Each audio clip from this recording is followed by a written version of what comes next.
CO Halito. Peace to everybody. Peace, greetings, Auntie. How you doing? Were you able to link yourself in? I'm trying to link our channel, but you might have to do it. Hmm. There's Tamochi, We Henson did it family. yesterday. What's going on with the screen right now? Well, yesterday it was, I don't know, I think it was just straight live yesterday. And then since it was scheduled, like when I press the thing at the top, it doesn't give me an option to share to my platform. It'll usually say share to your platform. Right.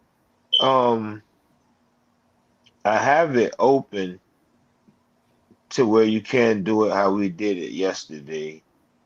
I can share it to you one more time. If Oh, okay. not, Never.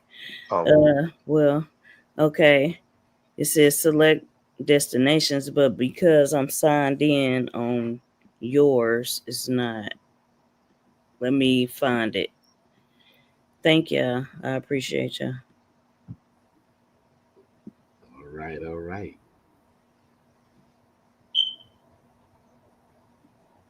So what's going on, family? What's going on? We'd like to say peace and greetings to everyone that's joining the chat, and who's viewing the show right now and our future viewers. So tonight we have a special guest tonight, and Mr. Vincent Barrows. He's an archaeologist, an independent archaeologist, and we're gonna let him go ahead on and speak. He was on my nephew's show yesterday, which is the original Wale Origins, and tonight he's on the Southeastern Talking Stick. You know, we are glad to have you, Mr. Vincent. Once again, it's like back-to-back shows. So hopefully, for those who actually missed the show yesterday, we're gonna go a little bit more in, because I like him to speak about everything that he has sent us on Vista DM on Facebook, because he has a lot of information that actually coincide with the tribal information that we know traditionally.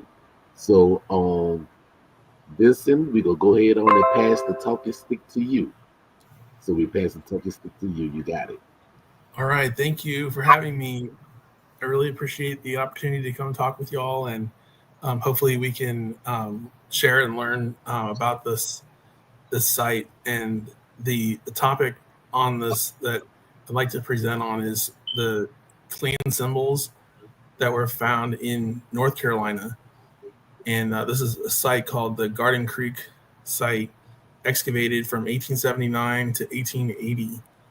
And they found 2,500 steatite and pottery sculptures in the mound called the Garden Creek site. And what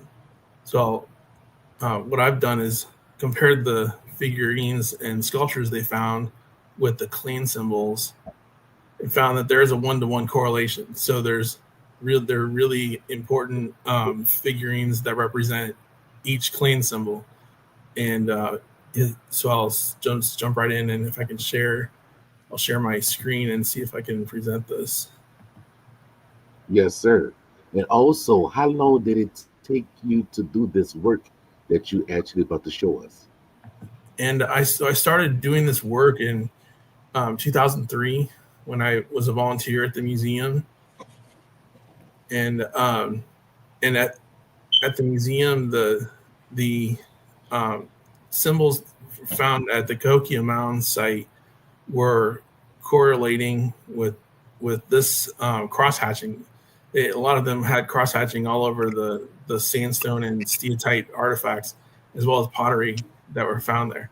So then I started researching what the significance of that cross hatching is, and found out that it's an important spirit symbol, and that then I found there's a lot more of these that were excavated in North Carolina, which is home to the Cherokee previously, and even before that, the Yuchi and Yamasee, a lot of tribes have lived there, and there's an extensive, long history at the site, and so that's kind of the history of how I got started on this. And so the symbols found at the site include things like the clan symbols of the paint clan. Well, when they excavated this in 1915, George High came to the site. He found an apple tree growing on the mound, and underneath the apple tree, he found 2 sheets of mica, and below that there was a bitumen layer about 6 inches in diameter, and then there was red clay, white clay, yellow clay, and below that there was ashes and 2 shark's teeth, and then there was a large nodule of chert or flint. He called it flint. Not sure if it was a figurine or not, but that was below these layers. Each layer was about 1 inch thick with the paint colors of the clan symbols. So George High was the guy that founded the Native American Museum, and well, he excavated this at the site. And as we go through, I'll show other examples, like the daddy longlegs is a clan symbol as well. And these are very good representations of the daddy longlegs. That the spider is, known to be a clan symbol, and there's a lot of interesting things that the clans can learn from these animals. There's, it's said that the daddy longlegs is the most venomous spider, but it can't bite people, so that's why people don't get hurt by it. And it's a harvester as well. I mean, it'll collect insects in its web, and daddy longlegs is one of the clan symbols that were carved into stone there. And then there's a alligator. The alligator symbol was found at the site too. This one is steatite, and this is currently in the Smithsonian Institute. And it has a symbol, letters here written on it. These letters represent the Cherokee alphabet. So it looks like that it says the immortals. The term, the word or etymology of the phonetics of the words resemble the Cherokee words for those who do not die, or the immortals. And this one here is a horse carving that was found at the site, and so it correlates well with the horse and arrow clan. And so these did have symbols on them. I mean, a lot of them show like movement. The horse, these arrows or lines coming from the back of the arrow, and a lot of careful carving. These are carved in bas relief, and so they have a lot of intricate details. We'll see as we go through these. The horse arrow clan is an important clan, and the bee symbol is another one that's interesting. Go ahead.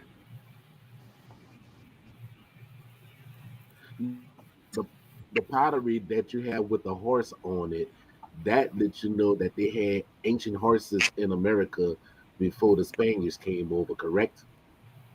Right. I mean, that's a very important detail that I think is clear here. I mean, there's many, many depictions of horses in this collection, like over 50, and some of them show people riding horses side saddle. So it's direct evidence of horses being used by people and being ridden by people, and so it's good evidence that they were here before Europeans. And I know there's the typical story that Europeans brought horses and there were no horses, but that's just not the case. I mean, even on sacred scrolls of the Southern Ojibwe and winter counts, there were horses drawn. So, I mean, the theory that there were no horses before Europeans, it it shouldn't even continue. It's just not correct. Thank you for clearing that up. Thank you. Thank you. And this B symbol is an important Yuchi tribal symbol. This one it has these radiating lines coming from the side, and it's carefully, intricately carved. This one looks a lot like the stela or tablets from the Iberian Peninsula. So these lines are weathered and engraved. Weathered after the engraving. I mean, this is a sign of great age, and the B symbol is an important clan symbol as well to the Yuchi, and so it's represented in the collection as well. And there's some symbols like the beaver. Well, this one has a beaver tail patch, but it looks almost like an alligator or a wolf head on it. So as we go through, we'll see more of this. There's pelican. The pelican clan is represented. There's the owl clan. There's goose or partridge. There's a lot of figurines show the branching trees and very carefully drawn or carved engravings of steatite.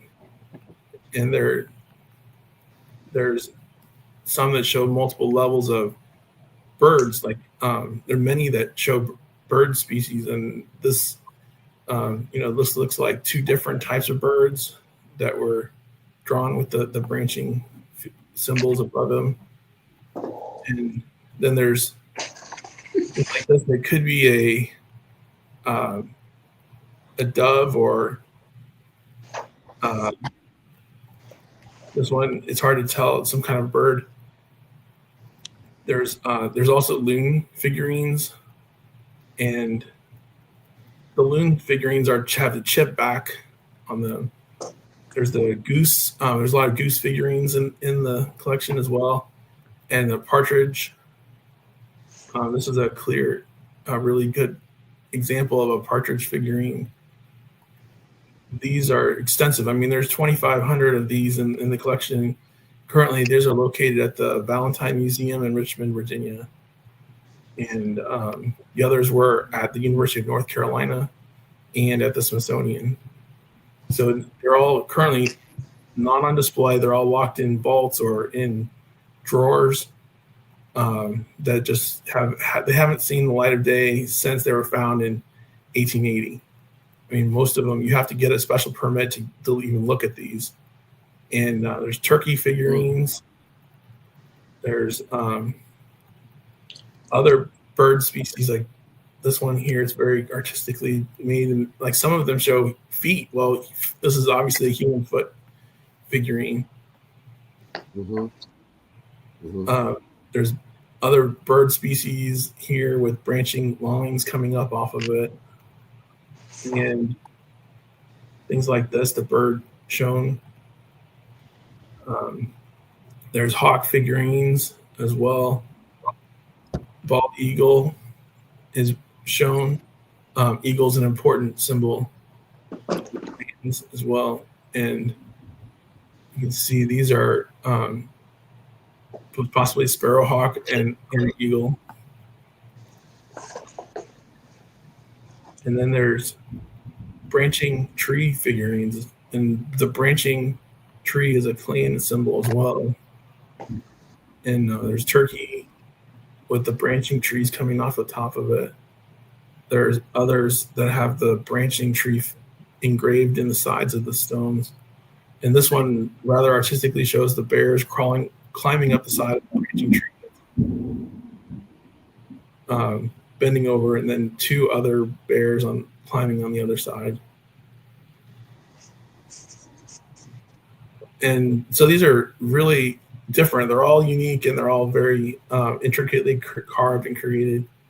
This one is like a crane figurine with a person on one side, and it's multiple layers. So there's levels of carving at the top and the bottom.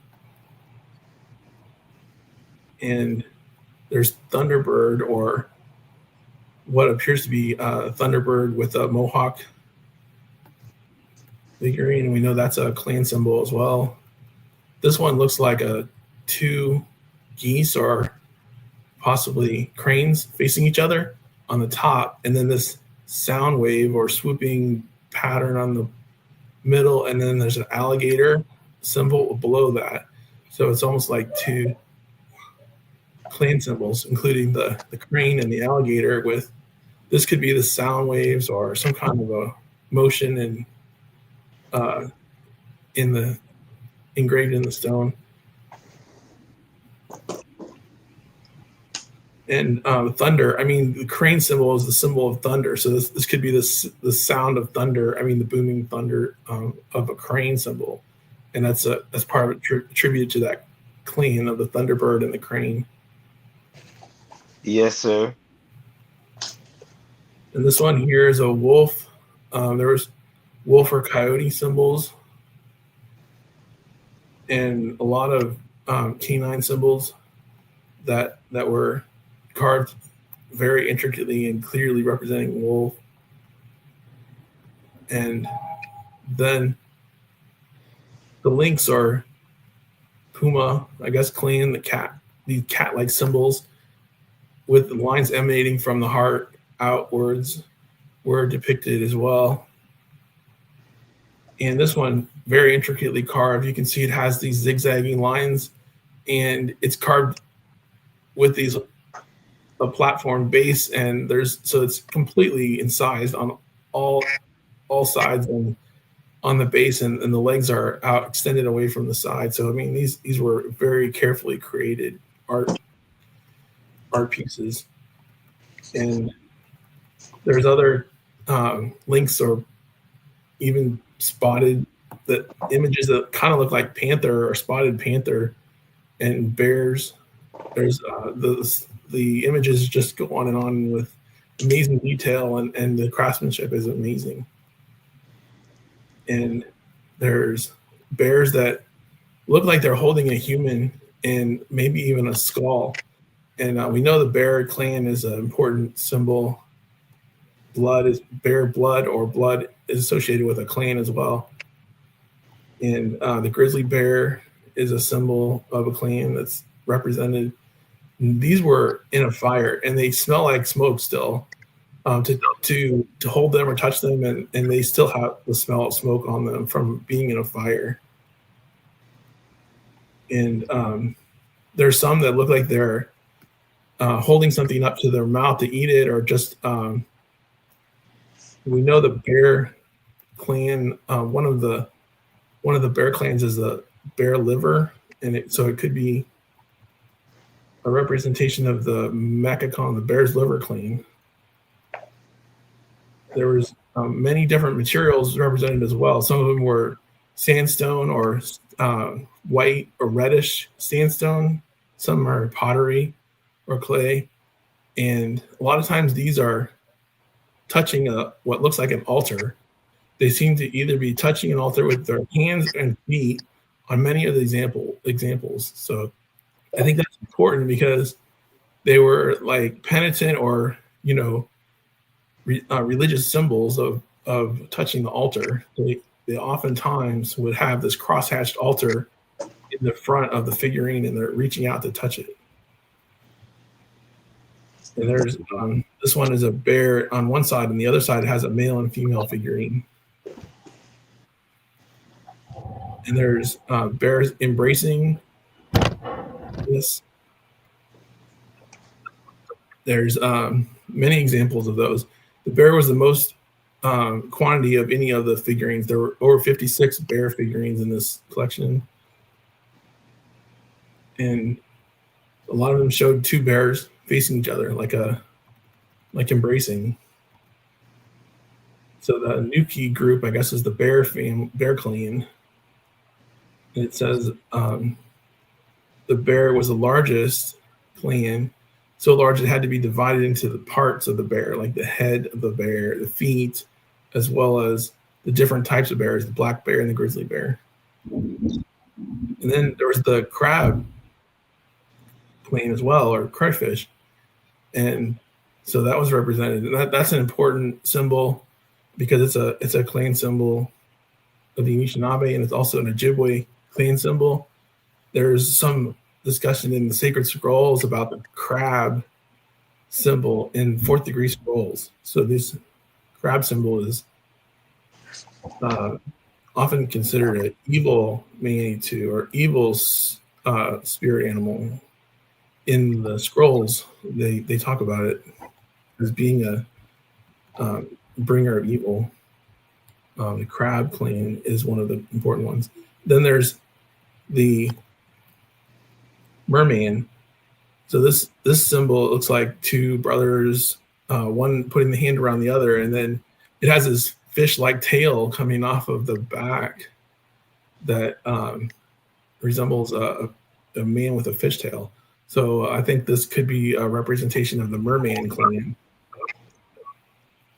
And as we saw this one, it looks like multiple clan symbols, possibly an alligator combined with a beaver tail and a wolf head.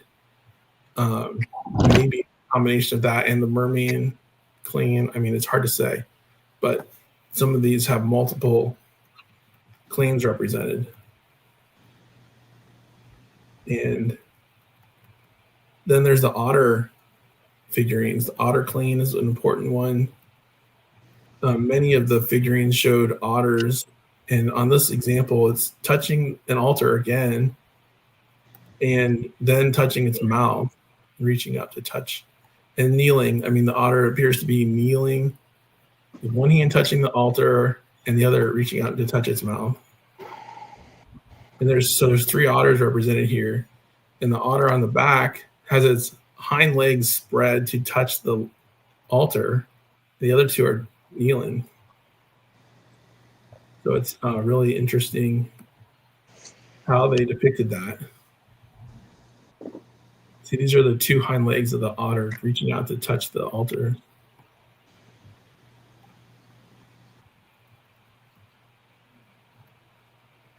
And then there's, this is another picture of that one in particular, showing the otter clan. Then there's the frogs. There were a lot of frog figurines or aquatic marine life covered in cross-hatching as well, but apparently damaged from the fire it was exposed to. And a lot of them have fire damage or fire cracking evident.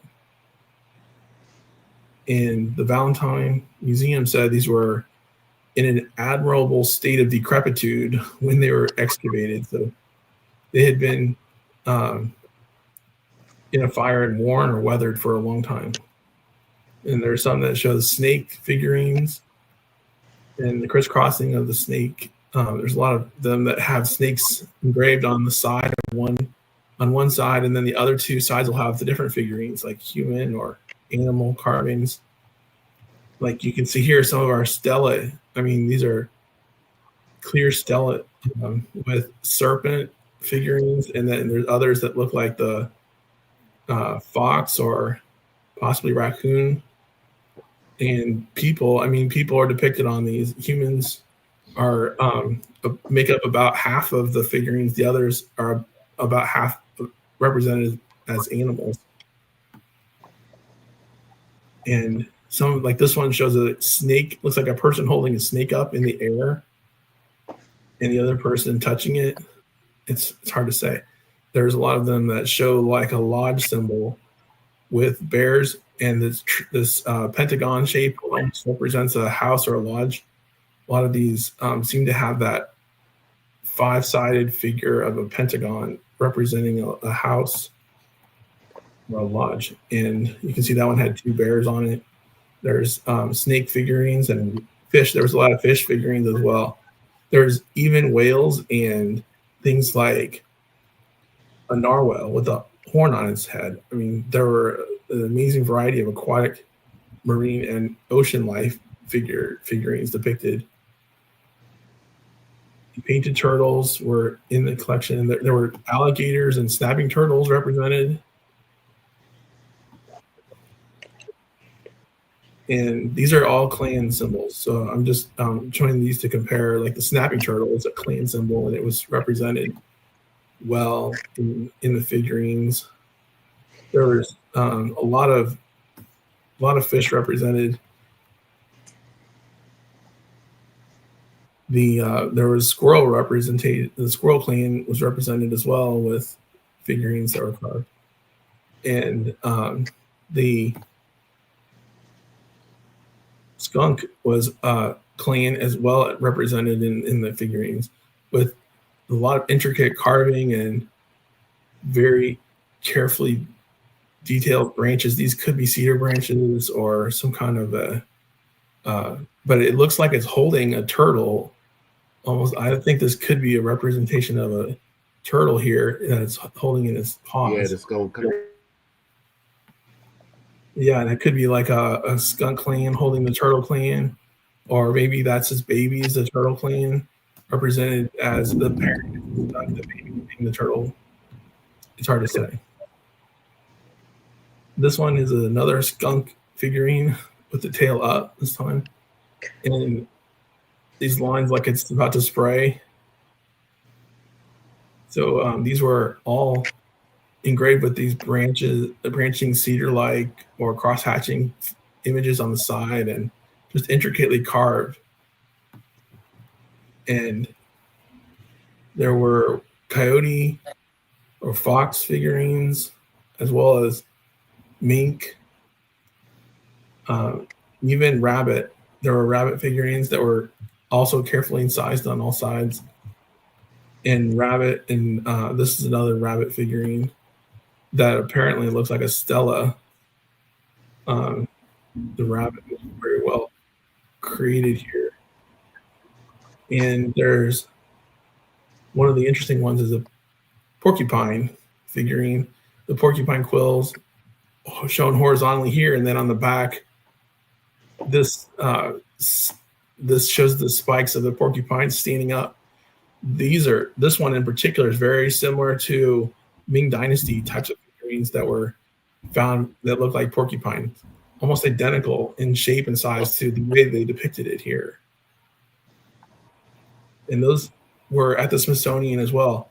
But this one in particular, it compares well with those Ming Dynasty ones that were, and they said they were dated to 600 AD with the same type of porcupine figurine.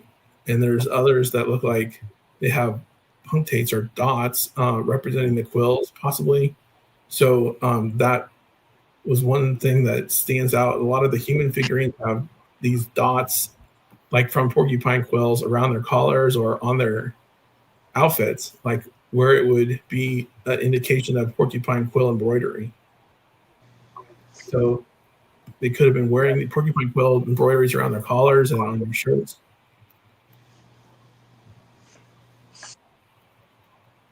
This is another animal reaching to touch the altar and looking upwards towards the sky. And it almost looks like a muskrat or a small animal. And this one here, it's bending its back quite a bit and trying to eat this animal. This could be a marten, like a marten dotem or clan, falling into the little paws clans. And then there was the hoofed animals like the bull, and this one is on a very stout block of steatite with cross hatching on all sides of it, and the bull is depicted well. There were other examples like with the lightning or zigzag pattern on them that was found on the bison figurines like this. But this is a pottery, this is a steatite bowl. It's about a foot diameter. It's very large, and it's been obviously broken or battered, but it had this zigzag pattern, which is found on a lot of the bison figurines like this one. And the zigzag pattern tend to show up quite a bit on the surfaces of these stones. And this one looks like almost a elongated so like it's Mr. Vincent? Yes, go ahead.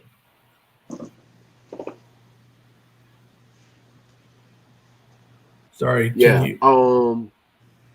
It's really bad weather down here. So if my power go out, it will fall. But I would ask my I would ask my nephew to continue the show just in case if the power go out on this end. But go ahead. Okay. All right. Thank you. Yeah. Hopefully the power stays on there and we can continue.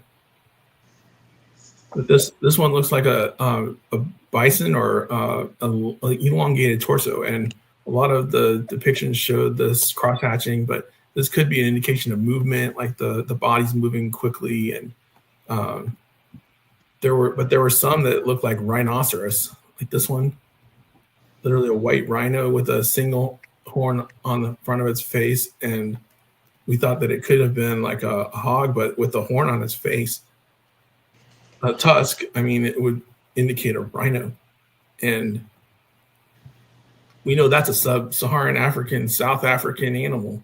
I mean, it's been a long time since I think those would have been in North America. They said the other day it could have been in North America around 50,000 BC time frame. But if it's from South Africa, then that would indicate either a connection from there or someone who knew what it looked like. That's an interesting one. And there's a lot of other bison figurines with the cross hatching or zigzag pattern. And like this bison figurine has careful engraving all over the back and sides. And again, these were all in a fire. There's a soot or fire smell to each one of them, like they have been burned. And when they were found in a fire, it looked like, well, Valentine said he thought they were exposed to a general burning of the building, and like these were all burnt in the building when the building was destroyed. And that was similar to the story that DeSoto told when he came to the village of Kofuta-Cheke. They burnt the temple down. And well, there's other ones like this, the stag or the elk, and there's the deer with a tail, with a long tail extending from it, and cross hatching on all sides. And so these were very carefully made to represent the caribou or deer clan, and that's another important clan. Like this one here representing an elk, and these are the Hood subdivision. These were important subdivisions. So those are just some of the examples, but there's really a 1-to-1 ratio. Each of the clans that were associated with the Ojibwe, Anishinaabe, or any, or even the local tribes, the Cherokee, and every single clan symbol is represented in this collection. So this would indicate that it was the ancestor shrine, and that these were purposefully compiled there and collected as an ancestor shrine.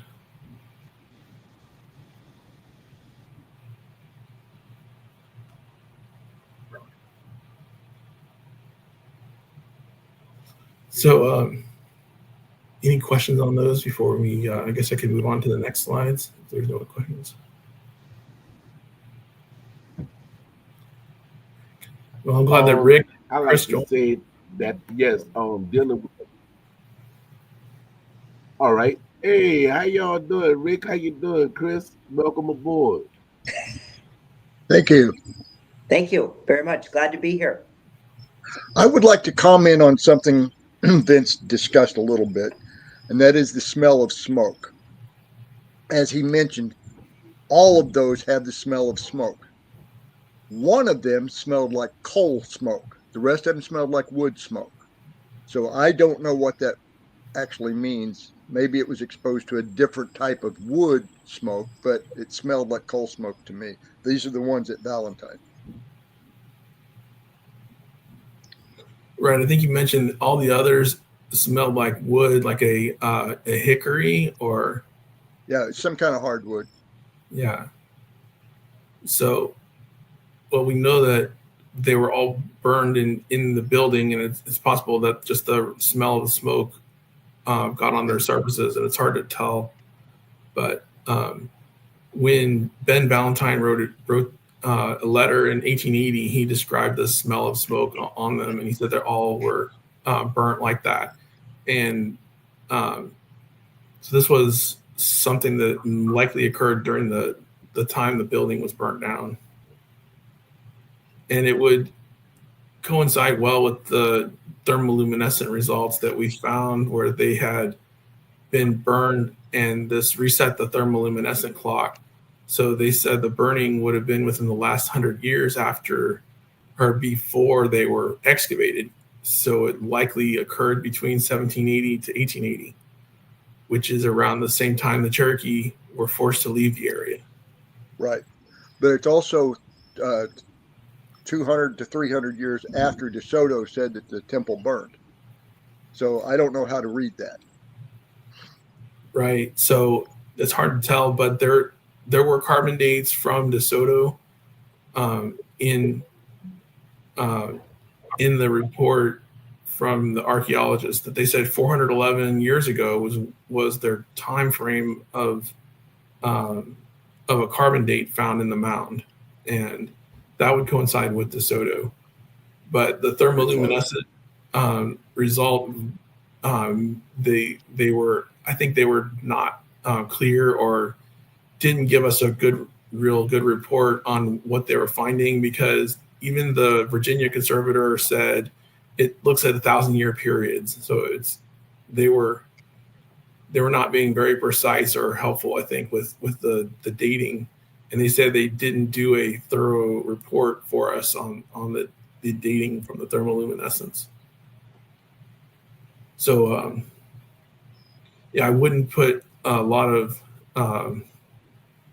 stock in the 100-year date. I think it's more likely that this was associated with DeSoto. Well, Peace. I would What's tell you going on? this What's about the going on, smoke. everybody? Who is that? Who's that? This pop. Let's see. This So speaking. I haven't shown myself yet, but there are a few things that you touched on, Mr. Vince, that I would like to just simply show, if I can, real quick. It's gonna take about 30 seconds, but I'm gonna share my screen and show you a few of those effigies, or those animals that you have, which may seem rare, like we spoke on yesterday, right?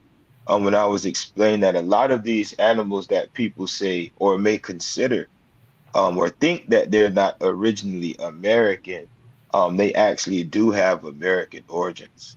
So I'm about to add that screen, and I'll just simply touch on a few of them. Let's see. And I'm bringing up the while you laptop. do that, nephew, I'll say something about the rhino. Most people don't know is that we actually had rhino medicine. So yes, the rhino was over here because we actually had rhino medicine. And my nephew Ray Crane, he know what I'm talking about. So yeah, they had the white rhino over here and everything. So that was dealing with rhino medicine. Wow. Thank you. Thank you. That's interesting.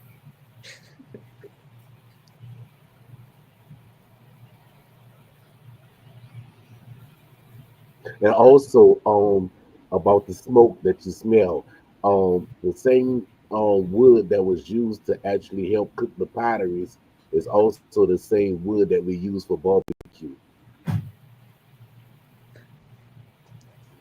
Yes, hickory in particular.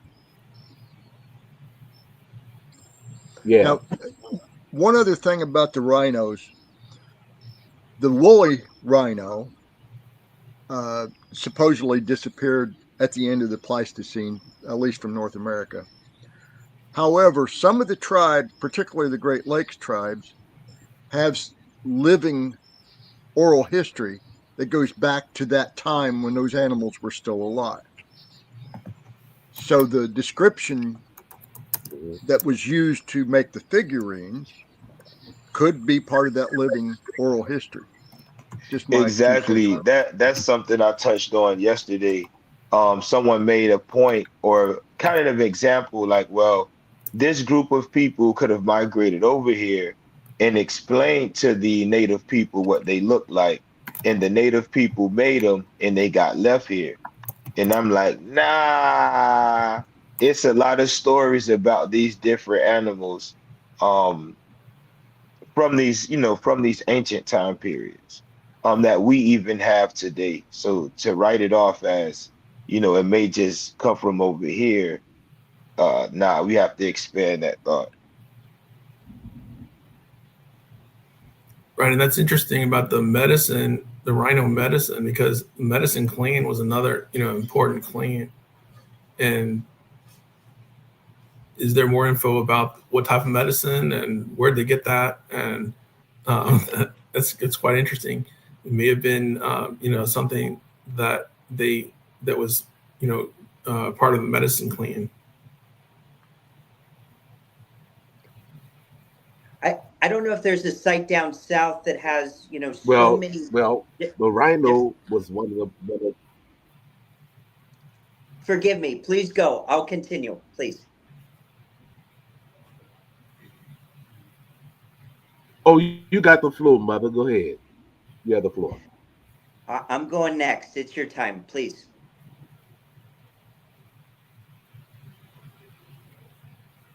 I yield the floor to the matriarch. I pass the talking stick to you. Okay, so yeah, the rhino. I mean, that have that as a possibility of being a part of the medicine clan. I mean, the rhino, um, as an important symbol, then that would be a clan symbol as well, and possibly the medicine clan.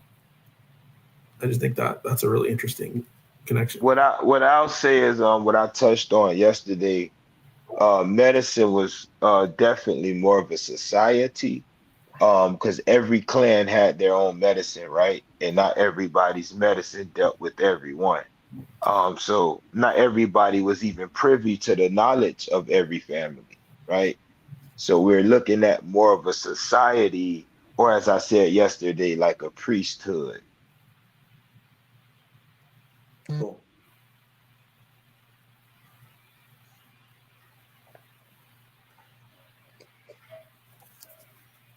So in the southeast, I'm wondering if there's any sites like Powers Bluff, Wisconsin, where there were 300 different plants and herbs that medicine people came and they could go to one spot and get there. Um, same thing with the islands, Channel Islands, 150 different herbs, kind of in one spot. Just wondering if there are places like that in the southeast. Of course, if you study works like, for instance, with Clark Larson, excuse me, when you deal with Saint Catherine, Saint Helena, and when you even go into later cultures like the Irene sites that are on coastal Georgia, you get into the fauna, you get into the different food types and the different actual plants, that were used for medicine. Botany, as a science, actually assisted us with this and showed us the effects of maize on groups like the Wale, right?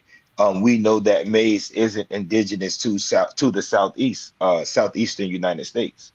So when we look at things like maize being used as a medicine, or simple things like that, sawgrass, or I can invite our medicine man up here who can give you hundreds. But those are areas that you can look into. Um, and they have extensive work, right? I have thousands of pages on this work. So look into Albert Goodyear, Dr. Al Goodyear. Oh my God, I could name many. I can send you a list of anthropologists that deal in the coastal area and even in the Piedmont. So,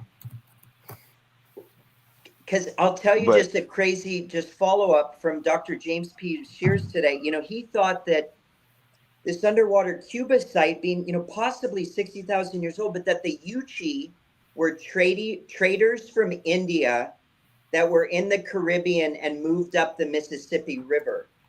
So forgive me for being random, but just, that maybe an origin of the Caribbean up to the Mississippi for the Yuchi traders from India is a possibility. So forgive me. No, that's in our story. That's not something we deny. We understand that the Yuchi actually migrated up. How would you say it? Island hopping, until they made their way to Cahokia as priests. So we understand that. Their exact origin, some may say South America, some even put them on Easter Island, but we know them as salt traders and as priests. So that's not something that we deny. It's actually something that we speak about and I've written about in my book, The Green Fire, Volume 2. So excited to read it and share it. So thank you for that great answer. So no problem. Our medicine man is in the comments. He mentioned topper site. I showed topper site yesterday. Topper site is a minimum 50,000 years. And that's dealing in the savannah, right? So we're talking about there's this work I would like for you to look up, for you to check out, Rick. Write this down or type it for me. It's called Out of Florida, the examination of the South American migration model.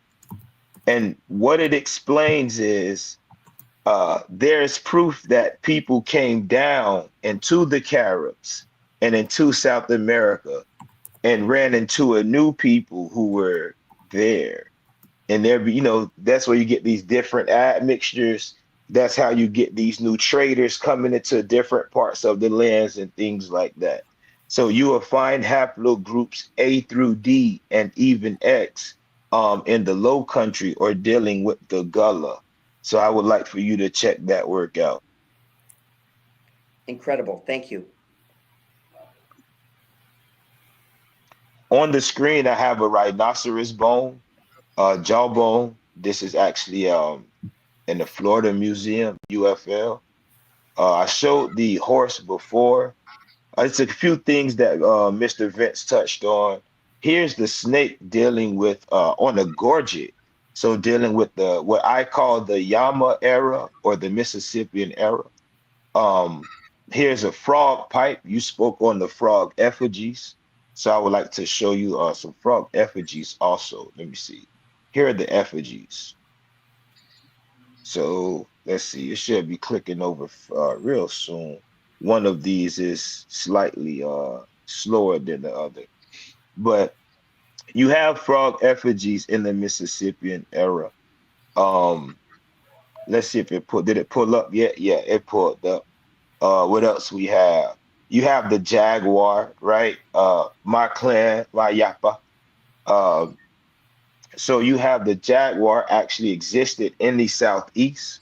And some claim that the Jaguar left the Southeast about 7,000 years ago. I'm willing to challenge that science at any time. For I've the seen simple one. fact, and there are Jaguars in Florida today. There are So Jaguars in Indiana today. yeah, they're coming back home. They're coming back home.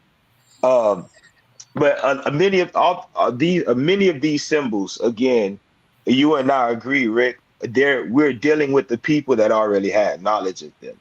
So I just wanted to put that out there. I concur. Yeah, they're in Louisiana and Texas too. Yep. They coming back there in Arizona. For some reason, I don't know what's going on with the laptop. I'm actually plugged to the internet, but it's moving a little slow. Um, it's all good. So here's what they state that there's evidence that a small number of jaguars currently exist in Florida, right? So we have that here. They're coming back home. Then you have the cheetah. The cheetah has its origins in North America. And if the cheetah could have migrated, not could have, if the cheetah migrated into what we know as modern day Africa, or this cat migrated into modern day Africa to become what we know as the cheetah, what is the possibility that there were beings, human like or human, that followed the same path into Africa and then came back out? I don't know. That's just something I'm putting out there for the conversation. Mr. Vince, is your floor. Right. And so it's interesting that they had depicted this, and they knew it existed, and so whether they saw it in Africa and or communicated somehow to get that information about it and then made the figurine, I think that's really important. And one of the books I have that talks about the symbolism of the bears is called The Sacred Scrolls of the Southern Ojibwe. And in this book, it shows the bears resting on a square object that looks, I thought it could be like an altar, but the interpretation is that this is the bear and drum, the square being a drum symbol. So I could be wrong, and maybe it's not an altar, maybe it's just a representation of the drum, and that they were using these symbols to represent playing the drum. And the Ojibwe, it was important in all native cultures. The drum was a critically important object in ritual and in dance, and so these crosshatch figurines, they could represent playing the drum. And there's a lot of other connections in this book, like the branching tree symbol. Well, he describes it as headless fish, the evolution of the headless fish, and that the branching tree is actually a symbol of the headless fish. Blessing writes, the headless fish spirits, which have never been explained in great detail, are said to form from the guardian spirit which watches over all the functions of the medicine lodge, much in the same manner as bears. And he says they are capable of relentless retaliation against anyone who fails to live up to the MIDI teachings. So there's pretty good connection there throughout this book on the sacred scrolls of the Southern Ojibwe, that these are possibly Midewowan or Ojibwe symbols that are tied to the bear and the drum. Yeah, and they've definitely been here for about 15,000 years themselves. Let's see. Rick asked the question about the plants. I have our medicine man, our big medicine man, on the phone.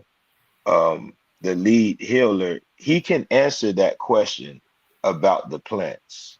Rick, when you asked about plants at the mound complexes. Yeah, at the rhinoceros horn, or I should say rhinoceros medicine. I'm wondering if maybe that was used for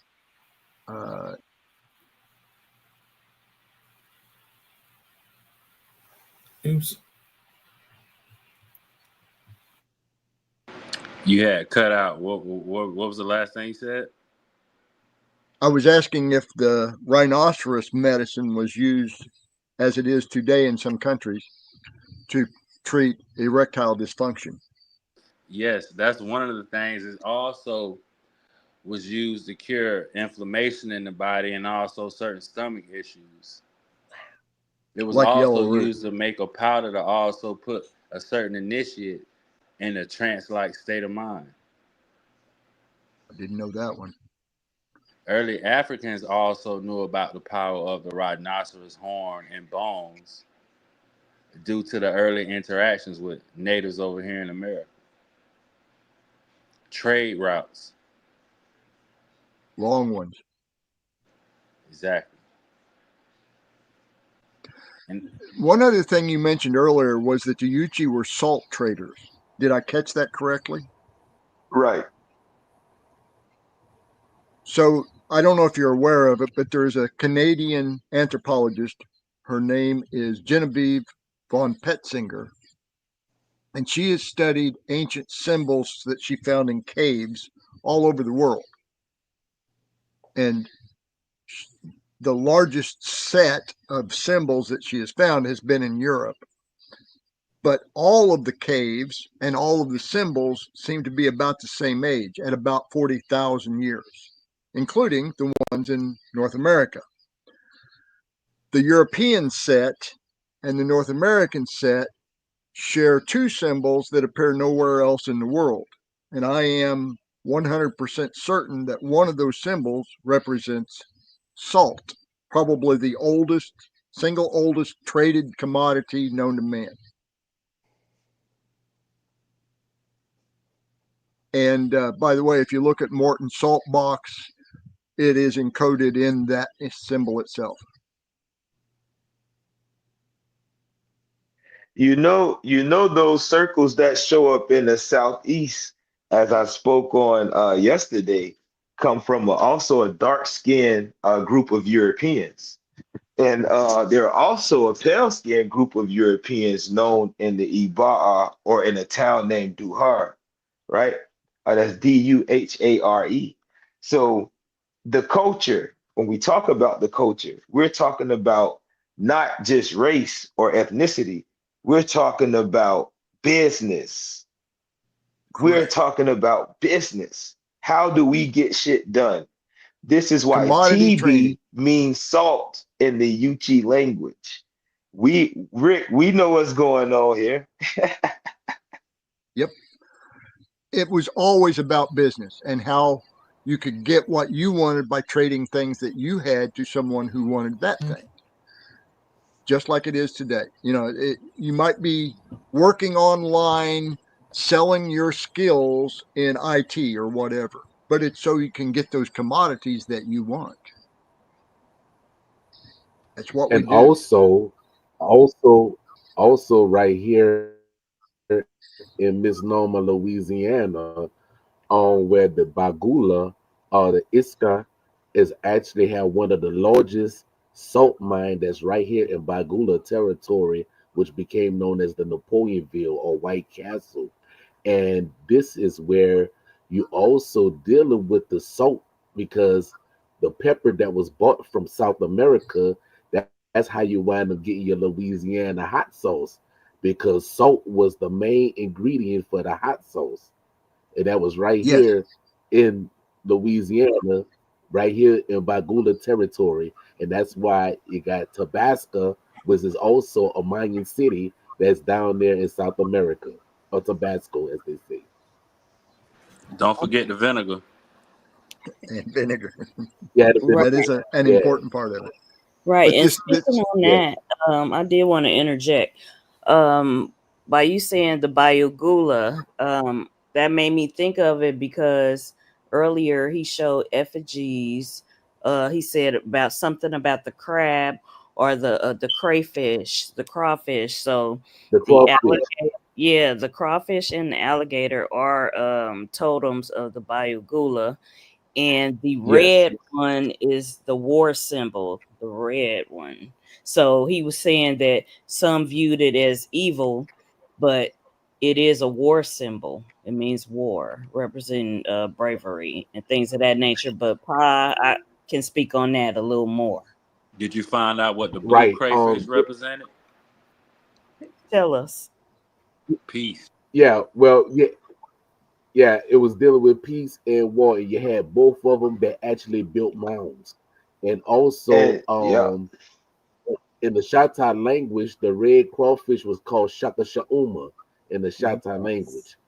So that was dealing with. So that's why I saw when he was speaking about the crawfish or the crab, that's basically down here in Louisiana, which was also a part of the Yuba'a territory. right. And speaking So of that, right, dealing with the red and the blue, that also shows who has the ancient blood. Notice many tribes say their peace and war is red and white. But when you notice, we said our mercy and vengeance is blue and red. That's because blue and red are literal opposites. So, and it deals with other things like the clay, right? So we have the blue clay. You talked about the yellow clay, but no one spoke on how blue and yellow clay was used for paints or used to classify different societies. So if you came out in blue paint or dressed in blue, we knew that your father was somebody who dealt in politics. He dealt in the business. If you wore And it, gold or yellow or brown, we knew your father was a medicine man. If you wore red, we knew your father was a warrior. However, your bloodline still went through your mother. So this is why you may see a guy Right. on a deer because he's deer clan, but he has a snake around his neck, letting you know he's a healer, he's a priest. So every Right. family Right. consisted or was birthed from these women but was built off of these men in different societies. So that's what we're looking Right. at when we're looking at these well, different animals and how they're anthropomorphized. colors also played a big role in the different societies, but with the Cherokee in particular, since we're talking about the Pisgah relics, the directions were associated with a color. Blue was south, Right.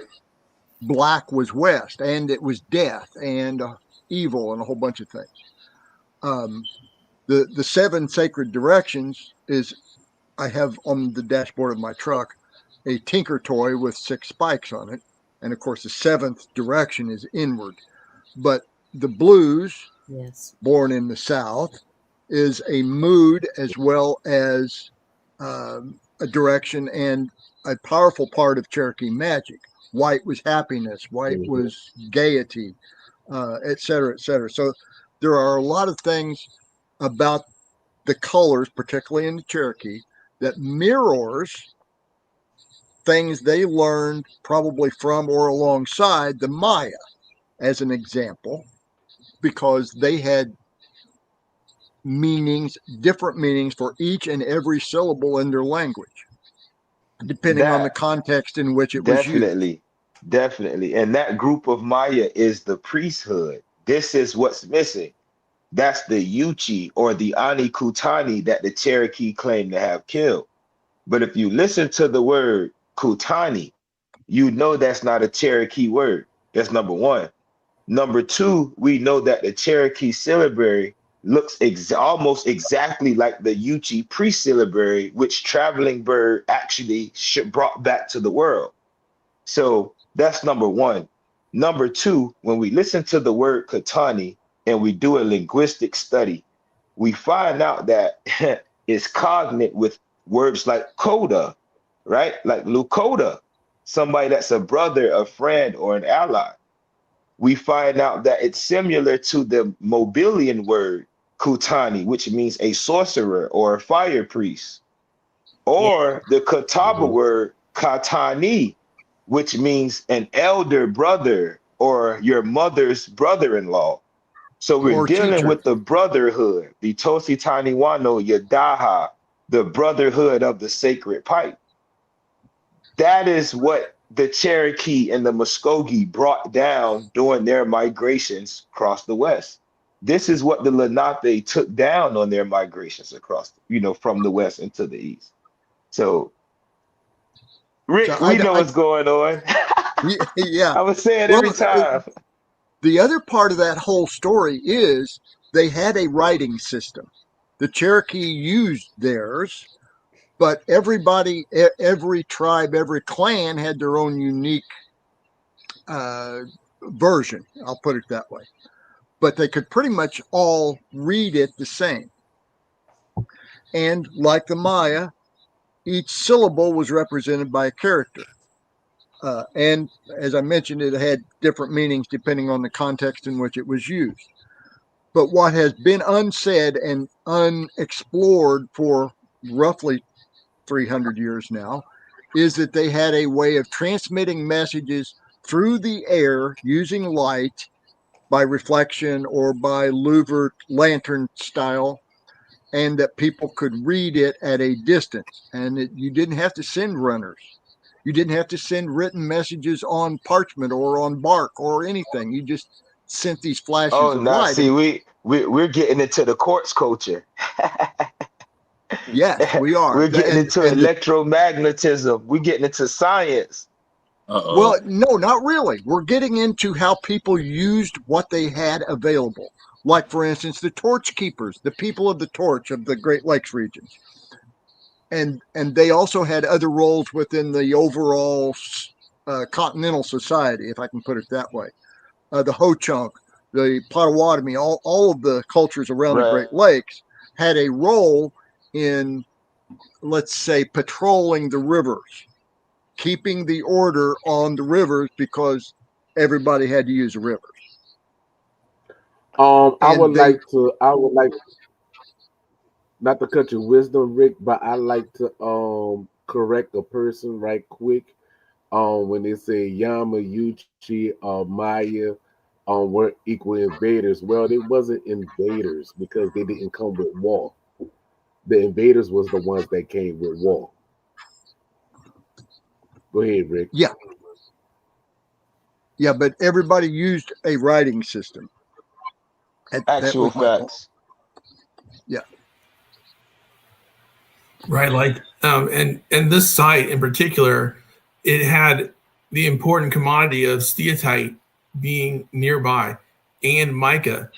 Mica and steatite were critically important, and like Rick mentioned, these may have been used for mirrors, like the steatite. The mica may have been used as a mirror for communication or for some purpose. It seems to be important because they found mica sheets 1 inch thick and about the size of boards in the site. Mica was traded throughout the Midwest and throughout the country, and Throughout it was the continent, right? And it was a very Actual facts. Yep. And so I think that's one of the main attractions or reasons for the site's power, and the steatite as well. I mean, steatite, this is the biggest outcropping of steatite in the country at the Mount Pisgah site.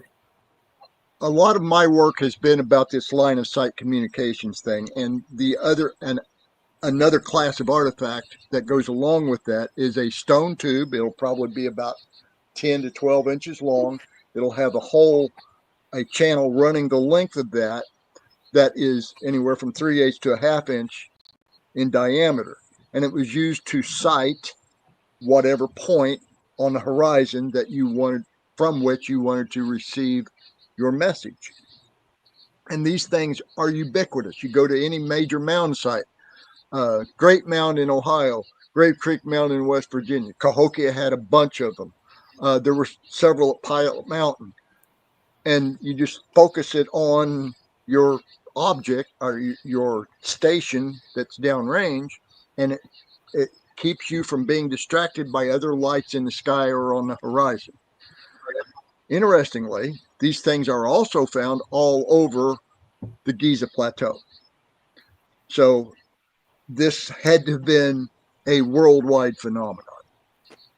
Mr. Rick, those type of telescope things that you're talking about or whatnot, were there different color crystals at the end of them to communicate different messages? No, as far as we can tell, no one has ever found one that had any kind of lensatic function. It was strictly a geometric filter, just keeping your eye on the ball. And the reason I got onto this is because I was at Yuma Test Range, or Yuma Range, Marine Corps Training Center, and the scoring station at this small arms range was a pipe affixed to the ground, and you could only see one spot that happened to be the impact. If it hit within the side of that pipe, it was a score. Anything else just didn't count. So, may I ask about the crystals at the end before Vince continues? please. Yes. Go ahead.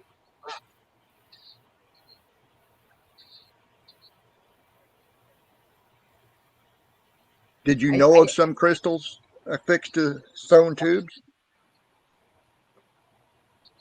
No, I was just asking the question because it's reminding me of Well, something. we know that there was. What'd you say, Paul?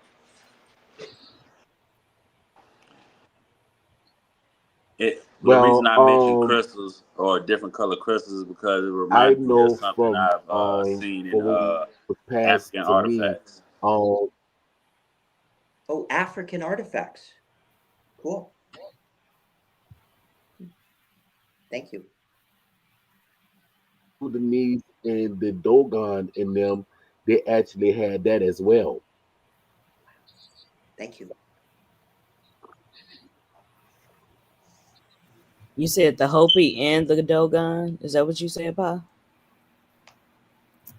No, I said the Dogon and the ancient Somalians, the Oh, okay. Sudanese, the ancient Sudanese, and the Thank you Dogon. so much.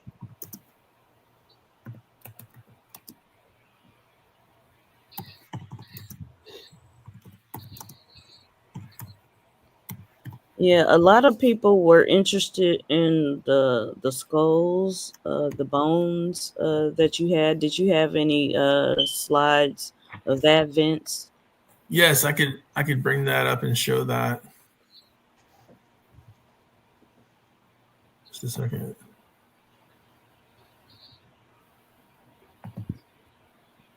Peace to everybody in the chat. We thank y'all for tuning in.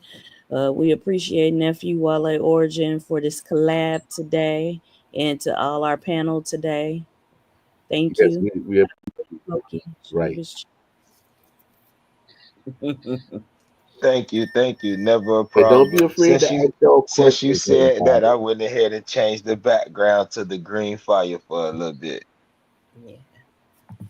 We coordinating, collaborating.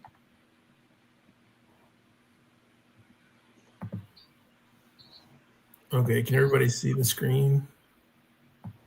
Which one? This one? This one? Yeah. Okay. Okay, I'm going to go right to the skulls so we can talk about that. It's an interesting thing here. I'm trying. There we go. Okay, so this is found. It's labeled Wells Mound skull with parts of lower jaw and a Wells Mound. This was in the book from Mount Pisgah, and we reached out to Elizabeth. She said this skull was heavily damaged from post-mortem destruction or damages, and her thought was that this skull or this person had died from a dental infection on the lower jaw, and that this area over here where the tooth is shown would have been horrific, and she said it could have caused the death with blood poisoning from a dental infection.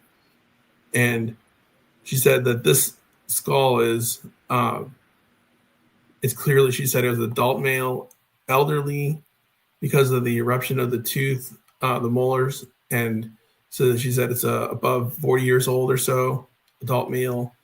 But her thought was, I asked her if she could identify the race or the tribe or anything. She said no, she couldn't tell because there's too much damage to it.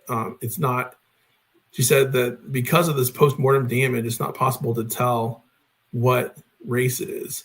And I asked her about this hair. It looked like woolly hair on the base of the skull. She said she thinks that's just like a prop for holding the skull up, like hay or moss or something that they put there for propping it up, and that it's not actually hair from the skull. That was what her opinion was. And so, I asked her that if this is a bullet hole in the side of the skull, because it almost looks like radiating fractures from a bullet, and I ratioed off the size of this, what looks like a hole in the skull, comparing to the teeth, and it would be at least 45 caliber, and possibly up to 65 caliber, which is right in the same range that DeSoto would have used with his Arbicus guns. It looks like, that it was shot. And she said she wasn't sure it could have been done anytime post-mortem, but that she agreed that this cracking and the discoloration and the differences in color would have been an indication that this happened after death. And this is, she said, all of the damages and destruction to the skull were after death or post-mortem damages. And she said because it's missing the sternum and in the frontal area of the skull, she thinks that's also a sign of post-mortem damages, that the skull was kicked around so much or damaged. Those were the parts that would break off first. She said those are the most fragile parts that would disappear or to be broken off. And I asked her about these apparent blows to the back of the head and that are dark marks on the skull. She said that could be post-mortem too, because it's discolored. It's not the same as the other part of the skull, so that she thinks these are all just post-mortem damages. And even this scraping or battering of the brow and the front of the skull, she said that this is an indication of post-mortem damages. I asked her if she thinks this is a prehistoric or historic skull. She said it could be either prehistoric or historic. It's hard to tell. But one thing to note is that the other picture of the excavation, it looks like this is the skull that was depicted, because it has a similar type of fracturing, and it would be facing with the bullet hole facing down would indicate that it was rotated or moved from one side to the other before it was found. And this is the picture of the mound that was excavated. You can see it's covered or filled with charcoal or burning from the building. There's evidence of charcoal. And then over here is a coffin, a wooden coffin or box that was in the mound as well. And so this is, I think, when they first excavated it, the crew showed up and they found it. They took a picture of what it looked like. And it's in this book at the Valentine Museum. I did some research to find out if the Valentine Museum still has it. And it looks like around 1990, they deaccessioned the skulls and funeral remains, and they were returned to the Cherokee. The museum published on their website that they did return all human remains to the Cherokee around 1990. And so this was probably part of that, if it was still in their collection at that time.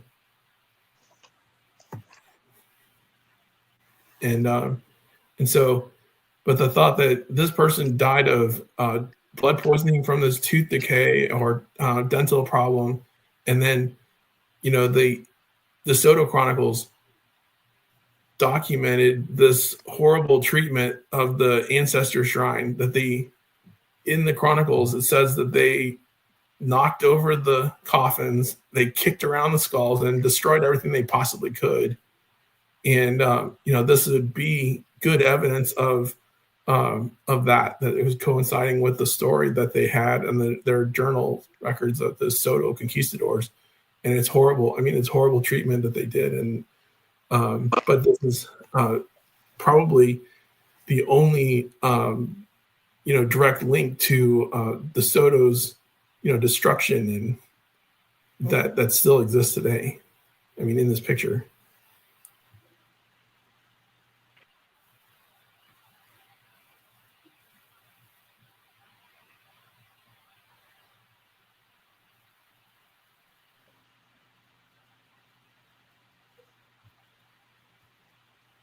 Okay.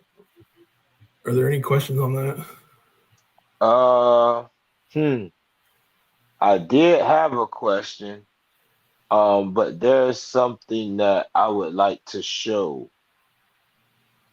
Something I wanted to build on what you were speaking on, or to add on what you were speaking about. Okay. Dealing with the skull. Hold on. Oh, here we go. I have to use the laptop. For some reason, it's moving a little slow tonight, but that don't matter. I want to go to these these skeletons in Jamestown. I'll see if I can pull this up. These are some skeletons in Jamestown. Let's see. Are we on the screen? No.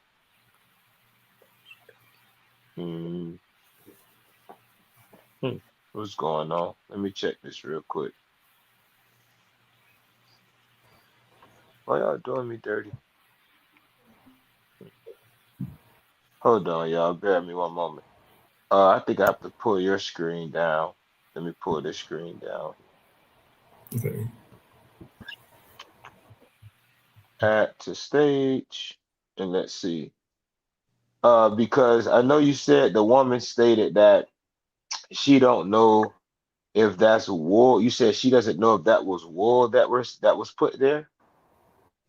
You said, Right. I asked her, this looks like hair. I mean, she said, oh, she thought it was hay or some kind of hay that was used to prop up the skull. And I don't know um, anything else other than she thought it was not hair and that it was hay, but it sure looked like hair to me.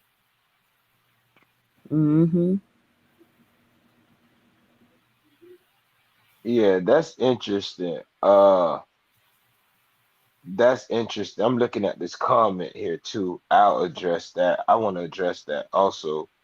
But for some reason, they doing me dirty. I guess they don't want me to show the screen. However, oftentimes what we see is that skeletons, because craniology is a science um, that a lot of people like to overlook, but it really can show you that these different groups uh, are more related than many think them to be, right? And oftentimes, scientists and or the powers that be tend to want to reclassify these different skeletons and bones, and they like to hide different things for whatever reason. Um, being that I can't pull up my screen, I'm literally here looking at my screen, and they're not letting me pull it up for you all. Try In it again. Virginia, say it again. Try it again. Let me see. Let me see. Let me see. They keep disconnecting me from StreamYard on the laptop. I have no clue why. Now my screen is Try white. to try to close one of your screens. I don't know which. I know you on the P2 and then the HI. Yeah, I have to have them both Oh, open. okay. Okay. I have to have them both open, but someone or something is stopping me from actually sharing the screen. Here we go. Finally. Here we go. Little delay. Yeah, I know what's going on.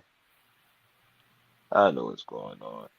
But that the hair on the back or hay as it may be was one of the reasons I reached out about this because I thought for sure it looked like creek or woolly hair that Paul had described in one of his articles that this was a physical trait of the creek and that this could be very strong evidence of that type of hair.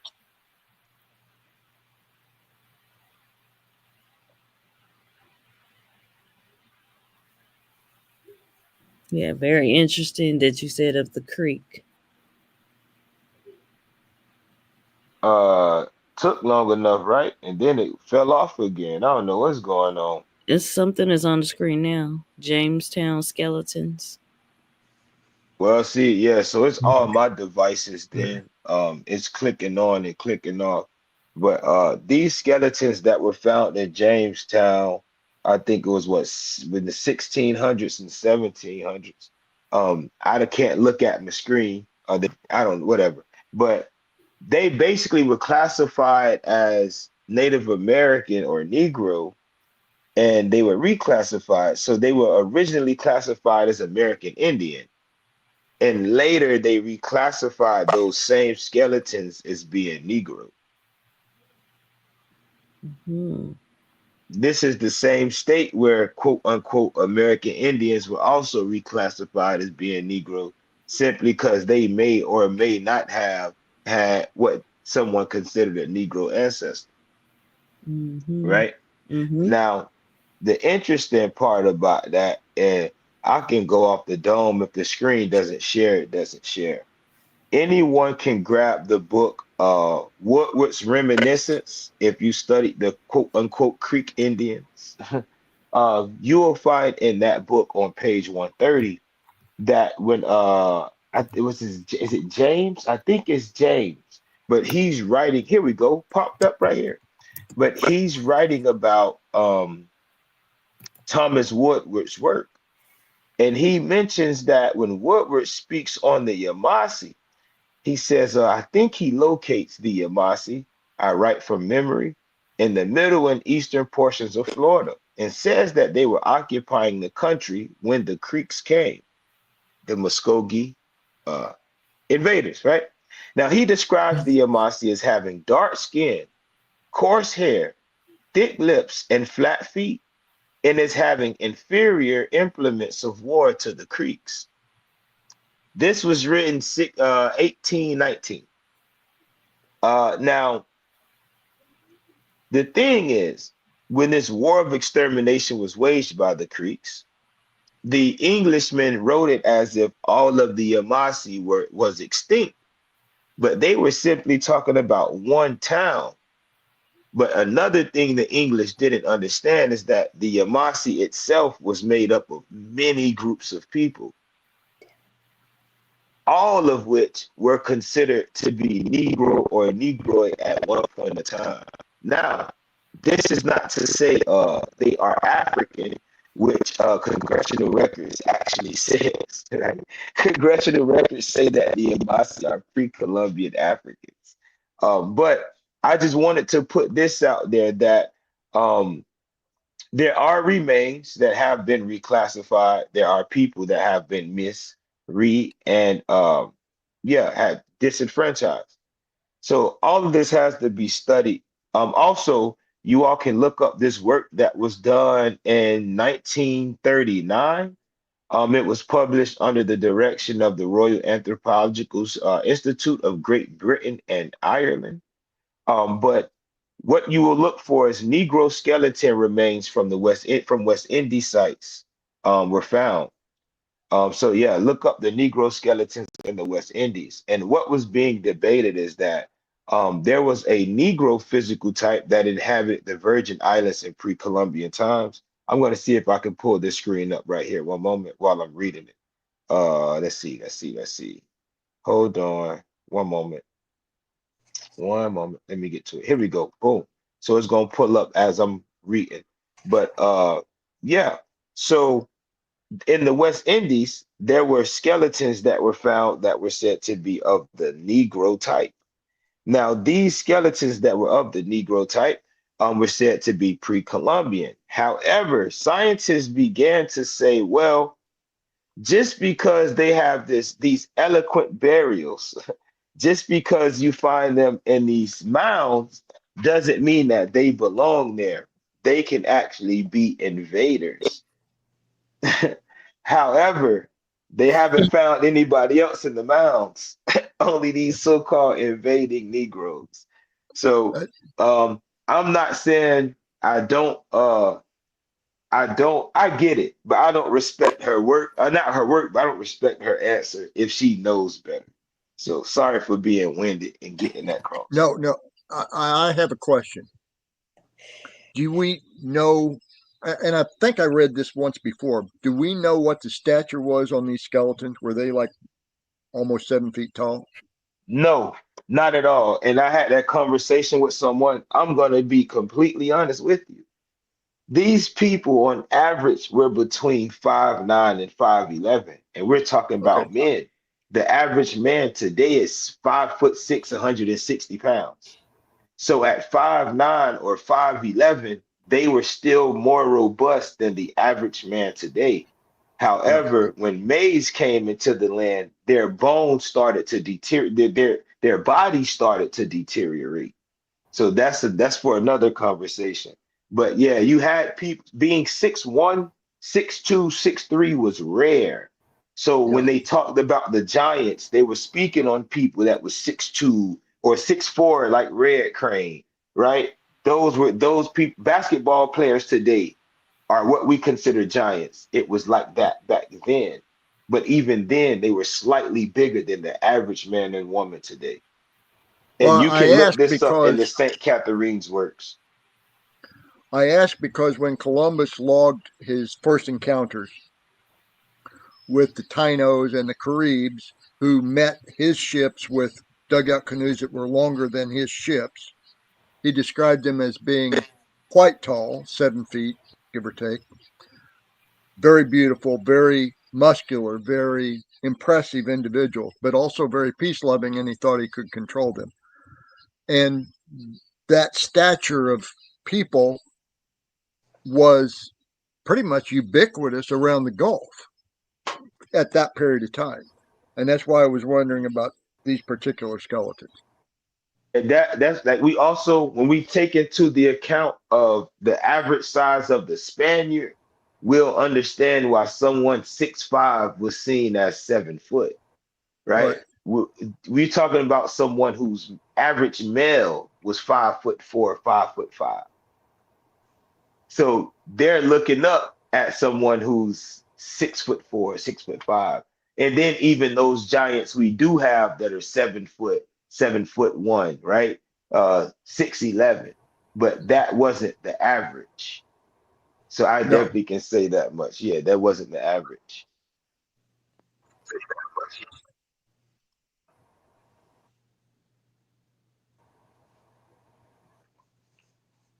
So I will say that one of the strong points for authenticity of the site here was the bears that were eating human heads. And an archaeologist from Ohio said this is similar to the Siap Mound in Ohio. Siap Pricer had the bears eating human heads.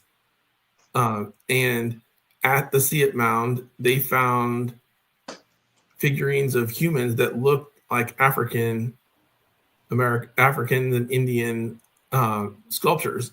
And so then, that existed there. And here, the figurines of bears eating human heads was one of the strongest points that he said would authenticate this site and also connect it to possibly African remains, or the culture that brought that with them was shared between the Siap Mound and this Garden Creek Mound. Lord Best is a universal deity. I'll say that much. Yes, and it symbolizes the sun symbol in the middle of the Mayan calendar, with the tongue hanging out. So they have a lot of similarities. That's my father. That's why I was explaining about the bear and the jaguar, that sacred dance, right? Or the bear cat, right? That original unity between the feline and the canine family. Father best fathered us all. So when you operate in the class system, you understand. So it's easy to see how all of this stuff is universal, right? Uh, I love it. Y'all have the floor. I do want to thank everybody for tuning in. Y'all know me, I gotta be up at 5. So everybody, Mr. Vince, thank you. And I got that. I appreciate you for that. Mr. Rick, thank you for having you on. Chris, we didn't get to talk today, but I salute you. Uncle Pa, thank you. And Auntie, as always, you have my heart. Thank you for this collab. I appreciate you very much. And before I go, all of that art that Mr. Vince showed is a testament to how great our mothers were. That is an art of women. So all of that, everything you seen, think your mother, your sister, your cousin, your auntie, because that's who you would have had to protect in the clan system. And they the ones who kept us alive today. Even our grandmothers who had to hide us under titles like Black, Colored, African American, or whatever, just to keep us alive. You celebrate those women. So thank you all. Yes, thank you, Wado Yukoki, Shona Bischi, to everybody, the whole panel. We appreciate y'all and everybody in the chat. Well, so yeah. And we can definitely do a part two at a later date if everybody wants to come on in. Sure thing. Thank you. I learned so much. What a wonderful podcast. Yes, we appreciate y'all. It was awesome. Any last words? Anybody want to do their plug right now? Anything that you all are working on that you want to advertise before we close Chris, out? you're up. No, I'm we're good. I think I'm okay right this second. I just want to thank you for just the wonderful time here. So look forward to doing it again. Yes, thank you, everyone. Appreciate it. Much love, appreciation.